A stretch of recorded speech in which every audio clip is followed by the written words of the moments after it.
નમસ્કાર મિત્રો, farmer field YouTube ચેનલની અંદર આપ સૌનું હાર્દિક સ્વાગત છે. આજે આપણે ખૂબ અગત્યની વાત કરવાના છે કે આ ખેડૂત પોર્ટલ જે છે જેની અંદર આપણે બધા ખેતીવાડી, બાગાયત અને પશુપાલનને લગતા જે કાંઈ આપણા ઘટકો છે ને જેની અંદર આપણને સબસિડી મળે છે. તો ખેતીવાડીની યોજના, બાગાયત યોજના અને આ ત્રણેય જે યોજનાઓ છે એની અંદર ટોટલ 137 જે ઘટકો છે અલગ અલગ.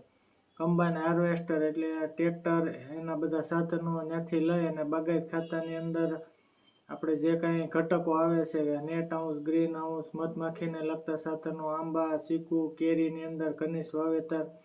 તો આ જે બધી યોજનાઓ છે એ આજે સરકારે આપણે પોર્ટલ છે એને ખુલ્લું મૂક્યું છે.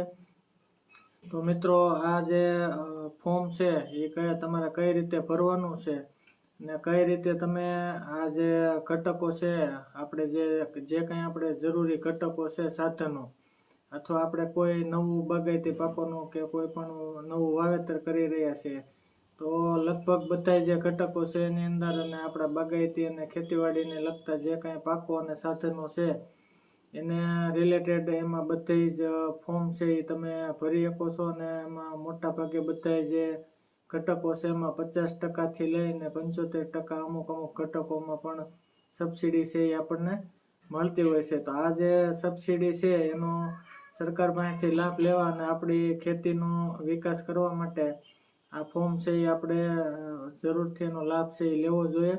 અને આ પોર્ટલ છે એ આપણું 27 તારીખે એટલે કે આજે શરૂ કરવામાં આવ્યું છે. એટલે આવતા મહિનાની 26 તારીખ સુધી, 26/4/27 સુધી આ પોર્ટલ છે એ ખુલ્લું રહેવાનું છે.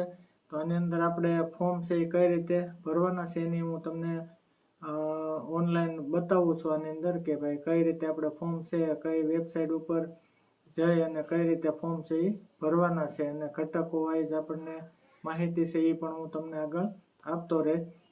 તો મિત્રો આ વસ્તુ છે એને આપણે તમને હું પીસીની અંદર બતાવું એ પહેલાં જો આપ ચેનલની અંદર નવો હો તો ચેનલને સબસ્ક્રાઈબ કરી લેજો જેથી આવી માહિતી છે એ તમને મળતી રહે. આ રીતે મિત્રો જેવા તમે iKheduત પોર્ટલ એટલે કે ગૂગલની અંદર તમે iKheduત.gujarat.government.in અહીં જે ઉપર આપણે આ વેબસાઇટમાં નાખ્યું છે આ રીતે તમે લખશો એટલે iKheduત પોર્ટલ છે આ રીતે અહીંયા ખુલશે. જેમાં જે સૌથી ઉપરની વેબસાઇટ છે iKheduત લખેલું એમાં તમે ક્લિક કરશો એટલે આ રીતે આપણી જે પોર્ટલ છે એ તમારું ખુલશે. જેવું પોર્ટલ ખુલે એટલે આમાં તમને અમુક ખેડૂતો માટે સૂચનાઓ છે એ આપેલી છે એને આપણે સ્કીપ કરી દેવાની છે. અહીંયા ઉપર જે સોંકડી આપેલ છે એ દબાવશો એટલે નીકળી જશે. હવે જે અગત્યની વસ્તુ છે એ અહીંયા તમને બતાવે છે કે લાભાર્થીની નોંધણી, બરોબર, એ વસ્તુ કરવી આ વખતે ફરજિયાત છે. જેવી તમે અહીંયા જે ખેડૂતની નીચે યોજના લખ્યું યોજનામાં જાઓ એટલે તમને ખ્યાલ આવશે. જો અહીંયા ખેતીવાડી, પશુપાલન, બાગાયત, મત્સ્ય ઉદ્યોગ જે કાંઈ ડિપાર્ટમેન્ટ અથવા ગુજરાત સરકારની જે વિભાગની અંદર જે યોજનાઓ છે એ તમને અહીંયા બધી બતાવશે. માનો કે આપણે પાક સંગ્રહ સ્ટ્રક્ચર, ટ્રેક્ટર કે એને લગતા સાધનો અને એ બધી વસ્તુ આપણે ખરીદવાની ઈચ્છા છે અથવા એમાં લાભ લેવા માગીએ છીએ તો તમારે ખેતીવાડીની યોજનામાં જવાનું છે. જેવું તમે ખેતીવાડીની યોજનામાં જાઓ એટલે આ રીતે તમને જે ખેતીવાડીના બધા ઘટકો છે એ અહીંયા ડેસ્કટોપ ઉપર દેખાડશે આ રીતે.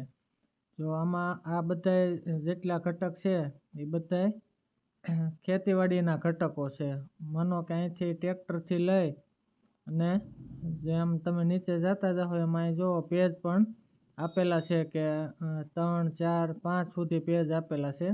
તો બધા જે ઘટકો છે એ અહીંયા તમને એની વિગત છે એ બતાવેલી હશે.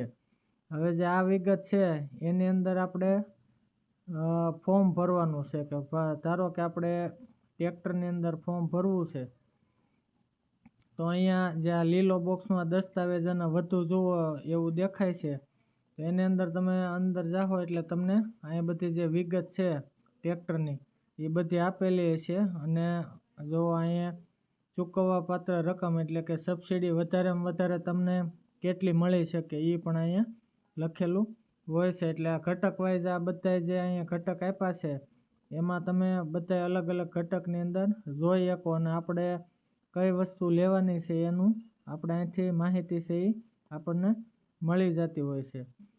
તો આ રીતે જેવું તમે આ પોર્ટલ ખુલશે, હવે જે આ પોર્ટલ છે એની અંદર આપણે આ ખેતીવાડીની યોજના હતી. હવે માનો કે તમારે પશુપાલન અથવા બાગાયતની યોજના જોઈ છે, તો અહીંયા બાગાયતમાં ક્લિક કરશો એટલે બાગાયતના જે કાંઈ ઘટકો છે એ તમને અહીંયા બતાવશે.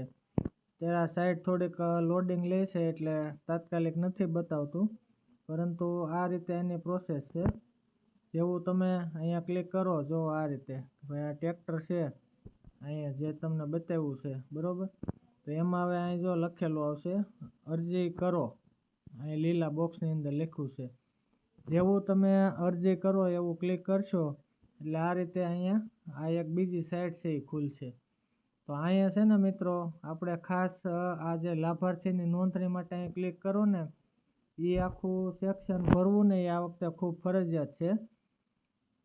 એની અંદરથી તમને નવો પાસવર્ડ અને તમારો આધાર કાર્ડ ને મોબાઈલ નંબર જે લિંક હોય એ તમે અહીંયા ક્લિક કરીને અહીંયા તમારે એની વિગત છે એ આ રીતે જો દેખાય એ રીતે આ રીતે અહીં ભરવાની છે. ખેડૂત, પછી મોબાઈલ નંબર, આધાર કાર્ડનો નંબર, ચકાસણીનો પ્રકાર. તો ચકાસણીનો પ્રકાર છે એમાં બે પ્રકાર આવશે.